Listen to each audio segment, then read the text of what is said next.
అయితే దీంట్లో తనకు ఎలాంటి సంబంధం లేకపోయినా కూడా మొత్తానికి అంటే న్యాయం గెలవాలి అనేది నా వర్షన్ అంటూ శేఖర్ భాష అనే వ్యక్తి ఈ వివాదంలోకి ఎంటర్ అవ్వడం జరిగింది. అయితే అన్‌ఫార్చునేట్‌లీ రీసెంట్‌గా జరిగిన దాడి వల్ల లావణ్య చేసిందండి దాడి? మరి లావణ్య చేసిన దాడిలో గాయపడిన శేఖర్ భాష గారు కట్టుతో కూడా తన పోరాటం అంటే కొనసాగిస్తూ లావణ్య ఒకతే చేసేంత సీన్ లేదు. అదే మన స్టూడియోలో ఉన్నారు. ఇప్పుడు ఏం జరిగిందనేది శేఖర్ భాష గారి మాటల్లో విందాం. ఫస్ట్ ఆఫ్ ఆల్ ఒక విక్టరీ. హ్మ్. ఒక విజయం ఇవాళ నిజంగా చెప్పాలంటే. హ్మ్. నేను ఏదైతే ఇన్నాళ్ళు మొత్తుకుంటున్నానో మీడియాలో చాలా మంది నమ్మారు. 99% జనాలందరూ నమ్మారు. మనం పోల్స్ పెట్టినా, కామెంట్స్ పెట్టినా అందరూ మనం చూస్తూనే ఉన్నాం. బట్ ఇంకా ఎవరైతే ఆ 1% లేకపోతే ఆ 5% ఉన్నారో వాళ్ళకి కూడా చక్కటి నమ్మకం కుదిరేట్టుగా ఇవాళ ఒక బెయిల్ అంటే ఏదో బెయిల్ ఇచ్చారు కదా అనే కాదు. అక్కడ ఆ కోర్టులో జరిగిన వాదనకి బెయిల్ వచ్చింది. రాజ్ తరుణ్‌కి బెయిల్ రావడం, అది కూడా ఆ కోర్టులో జరిగిన వాదనలు ఎవరన్నా ఫాలో అయిన అడ్వకేట్స్ కానీ వాళ్ళందరూ కూడా చెప్పేది ఏంటంటే చాలా చాలా క్లియర్ కట్‌గా దీనికి మొత్తానికి మలుపు తిప్పినది ఏం తెలుసా? రాజ్ తరుణ్‌కి బెయిల్ రావడానికి మస్తాన్ సాయి పైన పెట్టిన ఎఫ్ఐఆర్.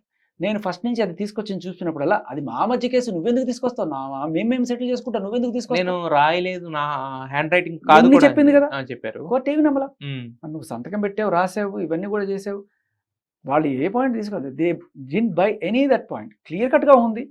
నువ్వు అదైతే అప్పుడు నువ్వు ఈ ఫోటోలు గీటోలు చూపిస్తావు. బట్ ఇది 2023లో లేటెస్ట్గా అతను కావాలి నువ్వు పెట్టిన తర్వాత హౌ కెన్ అండ్ ఒక రిపీట్ అఫెండర్ లాగా ఇట్లా అన్నట్టుగా వాదనలు జరిగినట్టుగా మనకు తెలిసింది. అండ్ అలాగే దిలీప్ శంకర్ ఎవరైతే ఉన్నారో ఆయన వాదించడానికి కూడా పెద్ద అలౌ చేయలేదు. ఎందుకంటే అది పబ్లిక్ ప్రాసిక్యూటర్ వాదించాల్సిన కేసు. బట్ ఆయనతో పాటు నేను కూడా వెనకాల వస్తానంటే పబ్లిక్ ప్రాసిక్యూటర్ నాకేం అవసరం లేదని చెప్పారు. బట్ నా దగ్గర కొన్ని సాక్ష్యాలు అవి అంటే ఏంటంటే ఈ వెడ్డింగ్ కార్డులు అవి తీసుకు ఎవరైనా కొట్టచ్చు, దాని గురించి పెద్ద ఇదేం లేదు, స్ట్రైట్ అవే బెయిల్ గ్రాంటెడ్. అది కూడా ఒక మహిళా జడ్జి ఆవిడ. సో అంటే ఆయన చెప్పిన 153 సాక్ష్యాధారాలు ఏమి కూడా కోర్టులో చెల్లుబాటు కాలేదా? మనం తెచ్చిన ఒక్క సాక్ష్యం చెల్లుబాటు అయింది. నేను తీసుకొచ్చాను కదా, నేనే ఫస్ట్ అది బ్రేక్ చేసింది. ఆ ఎఫ్ఐఆర్ చాలా కష్టపడి గుంటూరు నుంచి పట్టాభిపురం పోలీస్ స్టేషన్లో ఉంటే దాన్ని ఫస్ట్ తెచ్చాం. తర్వాత అది పోకాయిస్తే మనం దాన్ని కంప్లైంట్ తెప్పించాం, దాని ప్రొసీడింగ్స్ అన్ని తెప్పించాం మనం. సో అదే చాలా కీలకం ఈ కేసులో. ఇప్పుడు రాజ్ తరుణ్‌కి బెయిల్ రావడానికి వాళ్ళు 153 సాక్ష్యాలు ప్రవేశపెట్టినా కూడా మీరు తెచ్చిన ఒకే ఒక్క సాక్ష్యం ప్రవేశపెడితే 100 సాక్ష్యాలు ప్రవేశపెట్టినట్టు.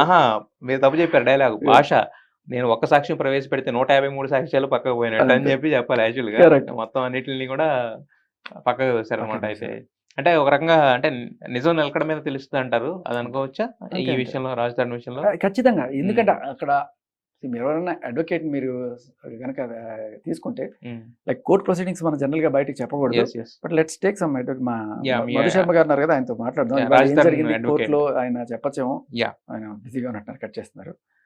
సో అది మేబీ హిల్ కాల్ బ్యాక్.